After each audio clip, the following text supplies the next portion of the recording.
Hello, this is Mariana from Freelander Group, the workers' compensation leader in New York. As most employers probably already realize, the New York workers' compensation system is extremely complicated. In fact, there's over 30 forms that are in use on a daily basis. Now, it's completely unrealistic for employers to know how to use all 30 of these.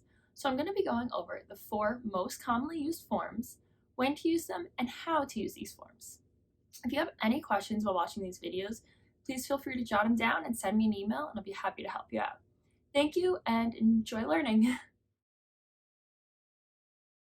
When an employee gets hurt or sick at work, an employer typically has 10 days to complete the first report of injury or illness. Now, the most common use form for this is the C2.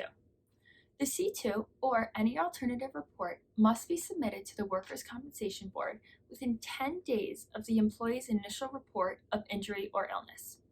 If the employer does not submit this form within 10 days, they are subject to penalties by the New York Workers' Compensation Board.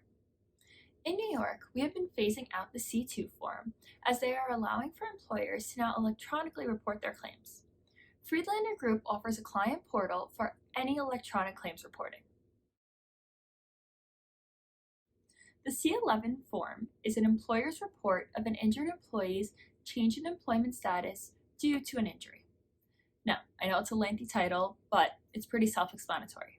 This form should be completed by an employer when any employment status of an employee changes. Now, some examples of those are when an employee goes out of work, returns to work, changes in their hours worked, or changes in wages. The New York Workers' Compensation Board requires this form to track when an employee goes in and out of work to make sure they are issued the correct benefits for any lost time. A C240 form is an employer statement of wage earnings.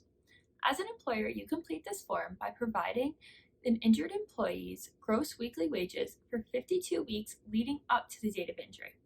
When completing this form, you want to include the information such as the week ending dates, the gross weekly income, and the number of days worked per period.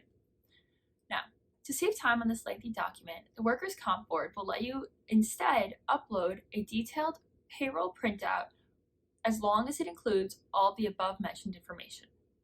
The Workers' Comp Board uses this to determine the employee's average weekly wage, which is what workers' compensation lost time payments are based off of.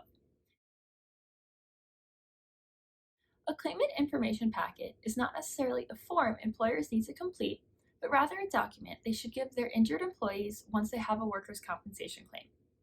The claimant information packet is filled with explanations and information on workers' compensation to help ease your employees' minds through this unfamiliar process. Freelander Group has a staff of dedicated claim solution consultants to help answer any of our clients' employees' questions and guide them through this process. If you have any questions, please reach out, and to view the claimant information packet, follow the link below. Thank you.